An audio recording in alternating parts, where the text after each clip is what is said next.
I want people to know that they can do it, especially like Black girls and girls in general. Like, you can do anything you put your mind to. But if you see me and I'm doing it, then it makes people feel more comfortable to know that they can. That's why the representation does matter a lot. You were the first Black female Red Bull player.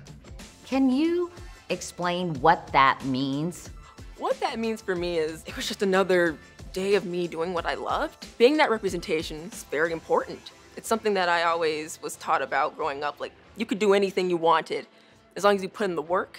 And seeing people who look like you doing those things, it definitely motivated me as a child. So for me to be that representation, something that I've always wanted to see anyway in this space, and then I can be that example for myself and for others, it's exciting. Sometimes a little overwhelming, but I think I'm stepping into it quite well.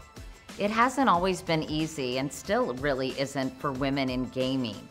With it comes a lot of hate and abuse.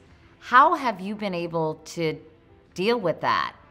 And do you think it's changing?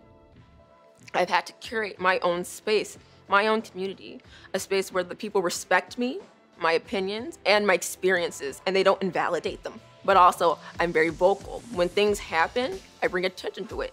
I talk about it in posts on my social media, and I talk about solutions. I also make sure I'm a part of that solution. Do you think that's one of the reasons we don't see more Black professional female gamers? When a space is more hostile and it's not welcoming to different walks of life who come in, it makes it hard for the people who come in to fully enjoy it. They don't feel welcomed. It's hard to learn and to grow and evolve in a space if you feel at every turn you're not welcomed or wanted. But I think it's slowly getting better because there are more spaces that are catering towards that, being that safe space. When did you first realize, wow, I'm good at this, so good, I can make it my career? It was my final semester of college. It was 2018, and I was still competing, but it was very on and off. School was the main focus. I was asked to play on television for E-League. I had never done anything like that, nothing on that scale. It was exciting. I proved something to myself that I didn't know I could do. I was performing under pressure, like serious pressure, because people were watching too, and it was recorded. And it was on this huge stage. It's nothing I was used to. After the whole thing was said and done, I was like, wow, I did that. And I think that really proved to me, like, if I wanted to do this full time, I definitely could because I had the potential. In 2021, you were featured on a Twitch billboard. How exciting was that? What did you think when you saw your mug on a huge billboard in Times Square? I was in disbelief at first, but I was like, I can't believe I've gotten to this point. This is like the biggest milestone ever. So a fighting game player being on a billboard in Times Square, because the fighting game community is so like niche, for us to get those kinds of opportunities are not as often. So to see my face, my brown skin, my hair, it was very curly at the time, but I'm a Black woman representing that on that Twitch billboard, and I was nothing but proud.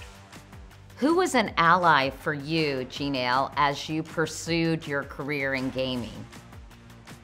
I have so many, Katie.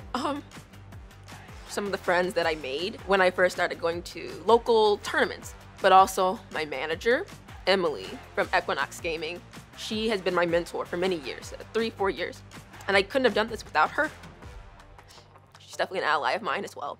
I want people to know that they can do it, especially like Black girls and girls in general. Like, you can do anything you put your mind to, but if you see me and I'm doing it, then it makes people feel more comfortable to know that they can. That's why the representation does matter a lot. Why, in your view, has gaming gotten so incredibly popular? Well, gaming has so many genres, right? And there's so many stories to be told within each genre. And there's literally a genre for everybody. So say if you're not super competitive or you don't want to see something that's really bloody, maybe you want to play something that's a little more calming. You have games like Animal Crossing, which allows you to be in a town and interact with the people in the town. And you have games like Call of Duty, which they're shooter games. And there are also games like Resident Evil that are horror based, but there's something for everybody. And you don't have imposter syndrome when you're gaming? No, when I'm gaming, especially when I'm in the zone, there's that sweet spot, that zone that gamers, especially competitors, we hit where nothing else matters. We see everything that's coming. Jeannail, tell me how you got into gaming in the first place. I started off very young playing games with my father. My dad was such a huge gamer. When my dad would play, I was so interested. The colors, the sounds, the characters, it drew me in. Being able to share that with my dad is what brought me to this career that I have now. And he was like my first real opponent. And so I'm trying to beat him and I just start crying. I'm so upset because I want to win. And he's like, instead of crying, practice. If you want to beat me, learn. Then it really just fueled this competitive drive in me. As long as I can put in the time and the effort, I can be as good as I want to be at anything. I think we bonded over it a lot because it's something we both loved. Exploring the stories together, the characters, having the same reactions, playing a game like that for the first time. I think that's why we're so close even to this day, and we still play games together. Can you explain what Tekken is? Tekken is a popular fighting game franchise. It started in the early 90s. There's tons of different fighting styles. There's variety and it's expanded over years, and it's actually well loved for one of those reasons. Tell me about the characters you play with and why you chose them. The characters I play with are Ling Xiaoyu and Elisa Boskanovich. So I play with them because I love their personalities. I love that at first they look innocent, which gives the perception that maybe they're not as deadly. But it's so wrong because they are some of the most evasive, deadliest characters in the game. You could do anything you wanted. As long as you put in the work, and seeing people who look like you doing those things, it definitely motivated me as a child. So for me to be that representation, something that I've always wanted to see anyway in this space, and then I can be that example for myself and for others, it's exciting.